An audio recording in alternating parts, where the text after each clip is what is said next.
అమ్మయ్యా, రాహుకాలం రాకుండా కుడికాయలు పెట్టేశాను. తగులడ్డాడు. అడుగు పెడితే పిడుగు పడ్డట్టే. కర్మకాల 6,000 అప్పు చేశాను, 6 ఏళ్లుగా తగులుకున్నాడు. అక్కాయ్, టిఫిన్ ఏం చేస్తున్నావు ఈ పూట? పచ్చగడ్డితో కూర్మా చేసి ఎండుగడ్డితో పూరీలు చేస్తోంది. పూరీలు చపాతీలు నవ్వలేను, తిప్పను. ఇదిగో కరివేపాకు తెచ్చాను, పలసగా ఉప్మా చేసి ఓ ఫిల్టర్ కాఫీ చాలు.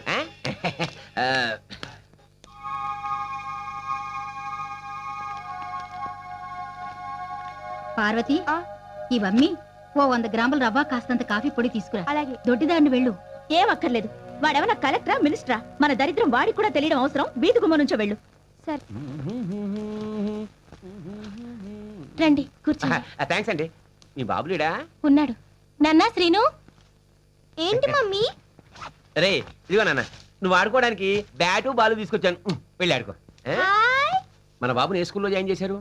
ఎక్కడండి? అన్నయ్యని అడిగినప్పుడల్లా అలాగే అంటాడు, సైడ్ అయిపోతాడు. మొగుళ్ళేందన్నని, ఏ ఆధారం లేదని వీళ్ళ పంచం చేరాను. వాడికో ముద్దు, నాకో ముద్ద పడేస్తున్నాడు. డోంట్ వరీ, మన పిల్లాన్ని చక్కగా చిరాక్ స్కూల్లో జాయిన్ చేద్దాం. చిరాకా? చిరాకా అదేం పేరండి? ఎంత మాట అన్నారండి. చిరాక్ అంటే ఏమిటనుకుంటారు? మన చిరంజీవి పిల్లలు, వెంకటేష్ పిల్లలు, రంభ పిల్లలు, రమ్యకృష్ణ పిల్లలు అందరూ అక్కడే చదువుతున్నారండి.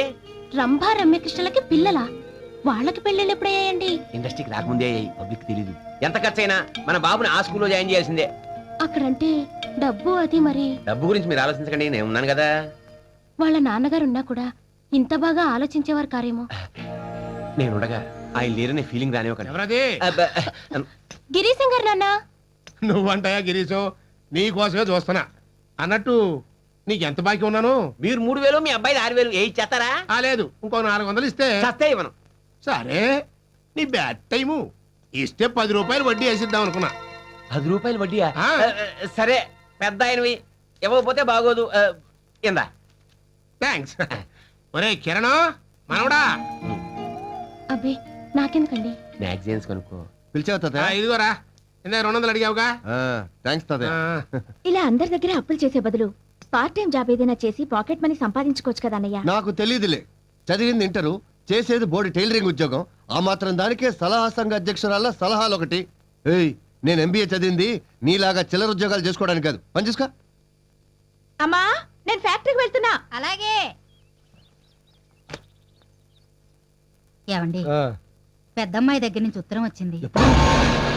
నిన్ననే వచ్చింది. మరి చెప్పలేదే? పుట్టినరోజు నాడు మిమ్మల్ని బాధ పెట్టడం ఇష్టం లేక. నాన్న, మీరంతా క్షేమం అనుకుంటున్నాను. మేం మాత్రం ఇక్కడ క్షేమంగా లేము. మొన్న మీ అల్లుడు గారు ఆఫీస్ నుండి రైట్ సైడ్ వస్తుంటే రాంగ్ సైడ్ నుంచి ఓ సైక్లోడ్ వచ్చి ఇన్ని గుద్దేసి కాలు విరగొట్టుకున్నాడు. ఇప్పటి హాస్పిటల్లో జాయిన్ చేస్తే ఆపరేషన్ చేయాలి, 6,000 కట్టమన్నారట. కట్టనంటే ఈయన్ని జైల్లో పెట్టిస్తామని బ్లాక్మెయిల్ చేస్తున్నారు. దాంతో ఆయన బెంగ పెట్టుకున్నారు. మా దగ్గర 500 ఉంది, మిగతా 5,500 పంపిస్తారని ఎదురు చూస్తూ మీ ధనలక్ష్మి. ఆ లెటర్ చించేయండి నాన్న. ఎందుకమ్మా? ఆ లెటర్ అందలేదని చెప్దాం. ఇంకో లెటర్ వస్తుందమ్మా. అదే అందలేదందాం. అప్పుడు అక్కే మన ఇంటికి వస్తుంది. ఏంటి గురుగారు అలా డల్గొట్టేశారు? పెద్దమ్మాయి గారి దగ్గర నుంచి ఉత్తరం వచ్చిందా? నీకెలా తెలుసురా? 5 ఏళ్ళకి ఒకసారి ఎలక్షన్ రావడం, సంవత్సరానికి ఒకసారి సంక్రాంతి రావడం, నెలకోసారి జీతం రావడం, వారానికి ఒకసారి ఉత్తరం రావడం, దాంతో మీ కష్టాలు రావడం కామనే కదండి. ఈసారి ఎంత పెద్దరండి? 5,000 రా. ఏమండి, నాకు తెలియక అడుగుతాను, మీ పెద్దమ్మాయి గారి పెళ్ళప్పుడు మీ అల్లుడు గారికి మీరు సిటీ బస్సు డ్రైవర్ అని చెప్పారా, సిటీ బ్యాంక్ డైరెక్టర్ అని చెప్పారా? అదేంట్రా? లేకపోతే ఏంటండి, నెలకు 5,000 పంపంటే ఎక్కడి నుంచి తెస్తారని? సర్లేండి, ఇది కొత్త కాదుగా. డబ్బు రెడీ చేశారా? అంత డబ్బు ఎక్కడి నుంచి తీసుకురానురా? నేను పంపిస్తానండి. వద్దురా పట్టాభి, ఇప్పటికే నీకు చాలా రుణపడిపోయా. చాలా ఏం కాదులేండి, 25,000. అవునండి, ఈ పూట ఏ రూట్ అండి మంది? గాజులు దొరికేది అక్కడే, గాజులు పగిలేది అక్కడే. నెత్తురికి అత్తరికి చార్మినార్. వారం రోజుల నుంచి ఒక్క శాలరీ కూడా దొరకట్లేదు. జేబులో డబ్బులేమో అయిపోయాయి. మస్తాన్, చార్మినార్ ప్యాకెట్ ఇవా.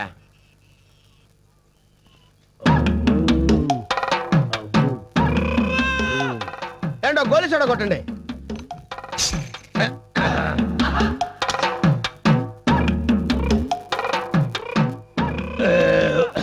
అమ్మా, ఎంతండి?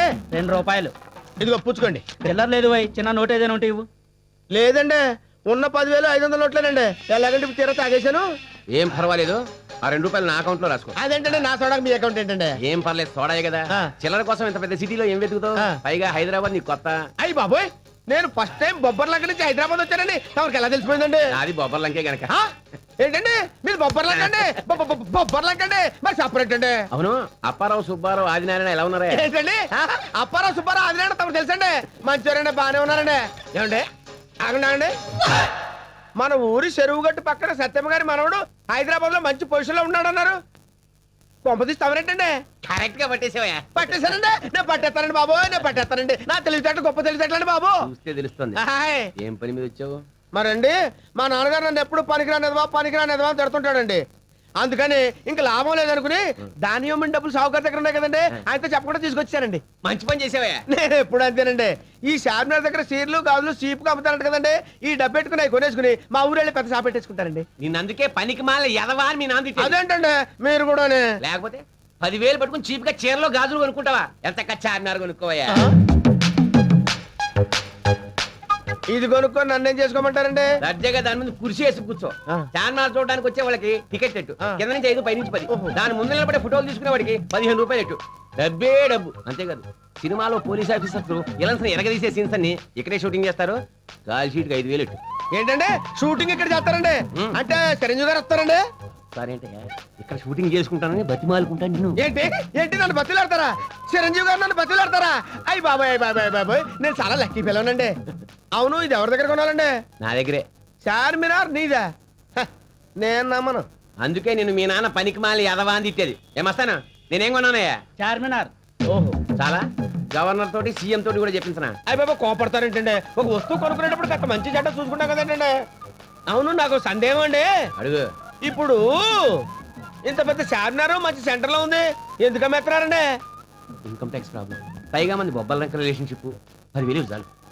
ఏంటి 10,000 ఉం. డెడ్ షిప్ అదిగోండి ఉంచేయండి ఏమండి 1 మినిట్ అండి అంతా మీకు ఇచ్చాను అనుకోండి సోడా కట్ట తాగడానికి ఇబ్బంది అవుతుందండి ఒక 500 ఇలా ఇచ్చేయండి టికెట్ పెట్టే గంటలో వస్తుందే అన్న చెప్పడం మర్చిపోయాను. ఏంటండి చార్మినార్ కంపెనీ వాళ్ళు పెట్టి మీద మన బొమ్మ వేసుకుంటున్నారు. నెలకు 10,000 రాయల్టీ ఇస్తారు. అది కూడా నువ్వే తీసుకో.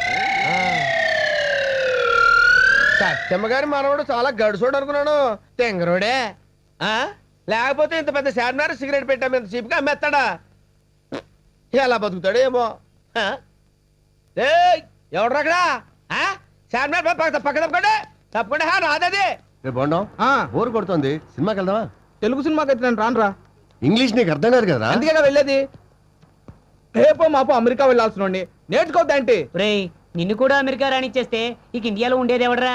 ఉండకూడదా అసలు ఇండియాలో ఎవరు ఉండకూడదు అక్కడికి వెళ్ళాలంటే అర్హతలు ఉండాలి బాబు అమెరికా వెళ్ళాలంటే అర్హతలు కావాలంటే వీడెవడరా మన రాజుగాడు. చా ఏడ్చాడు అరే మన ఏసీ గారికి ఏం అర్హతలు ఉన్నాయని అక్కడికి వెళ్ళాడరా వాడి టైం బాగుందిరా. వాడిది ఏమొచ్చిదా హెచ్ఎంటి నీ అబ్బా వాడు అమెరికా వెళ్ళి ఏం చేస్తున్నాడు తెలుసా? ఇండియన్ రెస్టారెంట్ లో మిరపకాయ బజ్జీలు ఉల్లిపాయ పకోడీలు అమ్ముకుంటున్నాడు. అయితే ఏంట్రా? అయితే ఏంటి? మన డబ్బులు 60,000 జీతం. ఇక్కడ ఇంజనీర్ గా 10,000 సంపాదించడం కన్నా అక్కడ అడుక్కు తిన్న రెస్పెక్టే వేరు. కరెక్ట్ జీకే నువ్వు కూడా ఏదో ఒకటి ప్లాన్ చేయి మనం కూడా అమెరికా వెళ్ళిపోదాం రే మనలాంటి మిడిల్ క్లాస్ వాడికి వీసా రావాలంటే అన్ని ప్రాబ్లమ్స్ రా. బ్యాంక్ డిపాజిట్ అంటారు, ఇన్కమ్ అంటారు, ట్యాక్స్ కట్టాలంటారు. మరి అందుకే మన బిల్ క్లిటర్ వచ్చినప్పుడు వాడి కాళ్ళ మీద పట్టి రిక్వెస్ట్ చేసుకుందాం రా టాయిలెట్ పక్కన కూర్చోబెట్టుకుని మనం తీసుకెళ్తా అంటే నా మాట విన్నావు కాదు రే వాడు మన రాంబాబు గాడు కదూ? అవునరా వాడే హాయ్ ఎవరిబడి. ఒరే ఏంట్రా ఈ గెటప్? సెటప్. అంటే కొంపదీసి నువ్వు కూడా ఫారెన్ వెళ్ళొచ్చావా? పెళ్లి చేసుకోబోతున్నా. పెళ్ళా నీకా ఏ కాకూడదా? అది కాదురా, ఉద్యోగం సద్యోగం అది లేకుండానే. మరి అదే బాబు లక్. ఇంతకీ పిల్లెవర్రా? అదిగో కార్లో ఉంది చూడండి రా. తల్లిలో ఉంది అది పిల్ల ఏమిట్రా? అయితే ఏంట్రా? 50 ఏళ్ల వయసు కూడా ఉన్నట్టుంది కదరా? ఆ? ఏజ్ దే ఉందిరా, మనసు ఉండాలి, మనీ ఉండాలి. అంటే ఆంటీకి బ్యాంక్ అకౌంట్ లో 50 లక్షల క్యాష్ ఉంది, 50 లక్షల ఖరీదు చేసే బంగ్లా, 50 ఎకరాల ద్రాక్ష తోటలు, ఓ 3 కార్లు ఉన్నాయి. 2-3 పిల్లలు కూడా ఉండాలి ఉన్నారు. కనిపెట్టాల్సిన కష్టం కూడా లేదు. ఆవిడే నన్ను కనిపెట్టుకుంటుంది. ఫ్రీగా ఇలా కూర్చుని సొల్లు కబుర్లు చెప్పుకోవడం కంటే ఇదే బెటర్ అనుకుని ఫిక్స్ అయ్యాను. రేపు పొద్దున్నే పెళ్లి, తప్పకుండా రావాలి. వస్తాను గాని నాకు కూడా ఇటువంటి ఆంటీ ఉంటే చూసి పెట్టరా. డబ్బుంటే చాలు, ఎయిడ్స్ ఉన్నా పర్వాలేదు. అలాగేరా. Anyhow many happy returns of the day రా ఎచ్చే, ఎప్పుడేమన్నా తెలియదు నీకు. Wish you happy married life thank అన్నా. యూ రా. సేమ్ టు సేమ్ రా సరేరా, ఉంటాను. బాయ్. bye. తప్పకుండా రావాలి అందరూ. బాయ్. అరే జీకే అర్జెంట్ గా మనం బజార్ వెళ్ళిపోదాం పదా. దేనికిరా? ఇలాంటి కాస్ట్లీ ఆంటీలు అక్కడే దొరుకుతారా. అయితే మనం కూడా వాటర్ రూట్లోనే వెళ్దాం.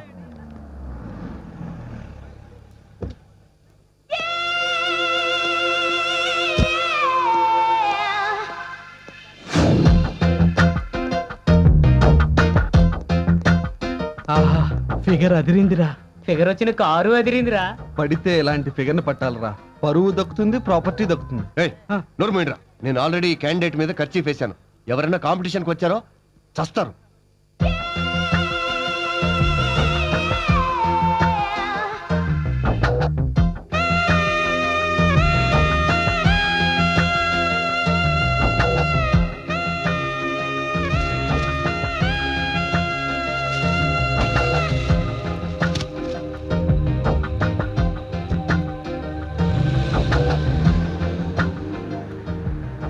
ఖచ్చితంగా ఈ అమ్మాయిది బంజారా హిల్సే.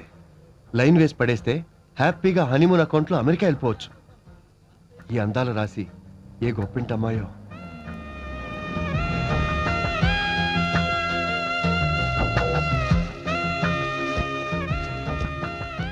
ఏ గంగా, ఏంటమ్మ గారు?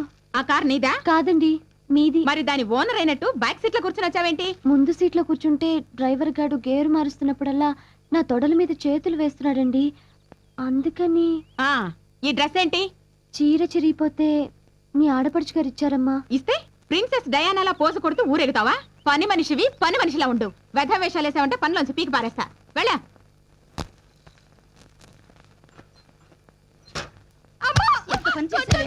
నిన్ను కొట్టడం కాదే, ఇలాంటి వెధవ పని, ఇలాంటి వెధవ పని చేసినందుకు నిన్ను చంపేయాలి, చంపేయాలి, చంపేయాలి. మాట్లాడవేమే, చెప్పవే, ఎన్నాళ్ళైంది చెప్పు. 3 నెలలైందమ్మా. భగవంతుడా, 3 నెలలైతే ఇప్పుడంటే చెప్పడా? ఇంత జరిగితే ఒక్క మాట నాతో చెప్పించవచ్చు కదే. ఏవే పదో తరగతి కూడా పాస్ అవ్వలేదు, అప్పుడే నీకు ఇదే పడుకుంటే.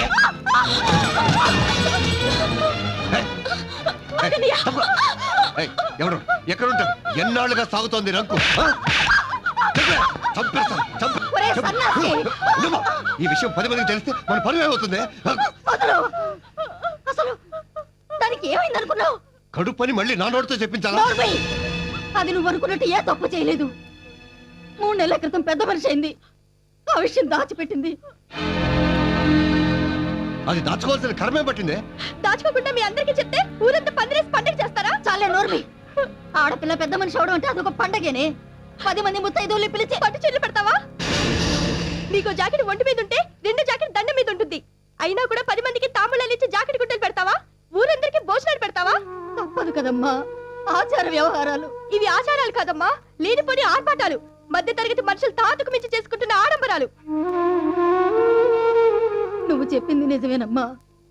మన స్తోమతకు తగ్గట్టుగానే చిన్న ఫంక్షన్ చేస్తే నలుగురికి ఈ విషయం తెలిసి పెళ్లి సంబంధాలు చేస్తారని ఈ సాంప్రదాయం పెట్టారు.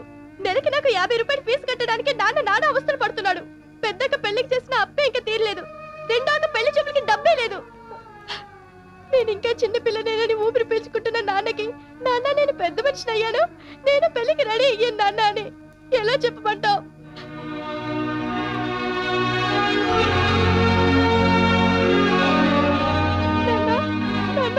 అంతా విన్నానమ్మా. నేనేమైనా తప్పు చేశానా నాన్న? లేదమ్మా, నువ్వు నిజంగా పెద్ద మనిషివయ్యావు, పెద్ద మనిషివయ్యావు.